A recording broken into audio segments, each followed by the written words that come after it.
บอกให้กินนั่งลงนั่งลงดีๆ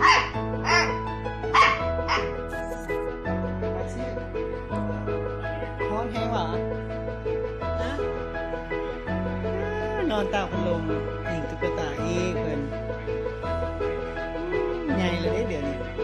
อันนี้น้องลัซซี่เด้ออายุได้ประมาณ3 เดือนตอนนี้กำลังขี้ดีเลย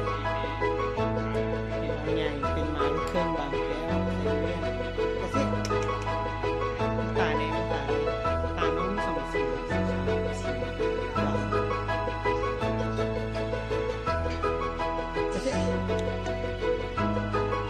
นอนเลยนอนต่อ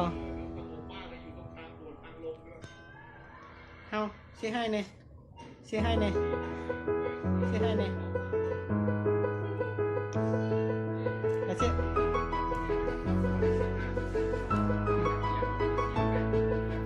มากัดขนาด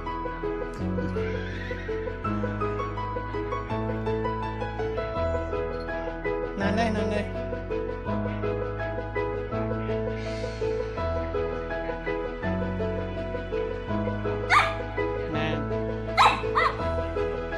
อยู่ดีๆเดี๋ยวจะไปอาบน้ำให้อาบน้ำบ่อาบน้ำเนาะอาบน้ำบ่อาบน้ำบ่อาบน้ำบ่ฮะ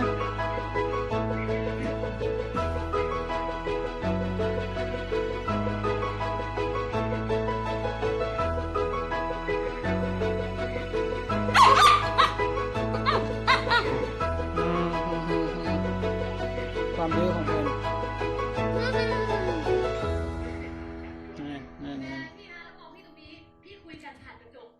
ไปกันเดี๋ยวพาไปอาบน้ำ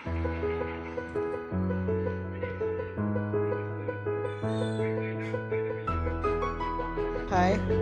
คุณ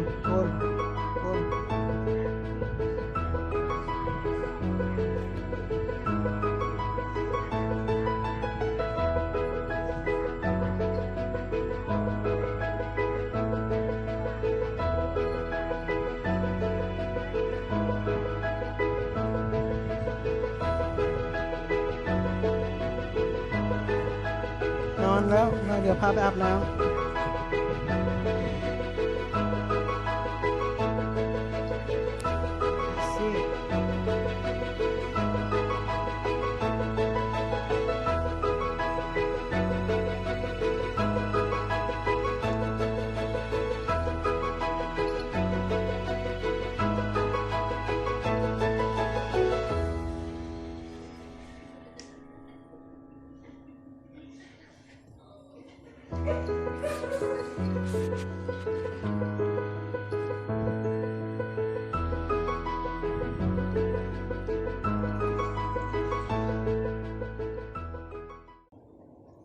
ดื้อโคตรเลย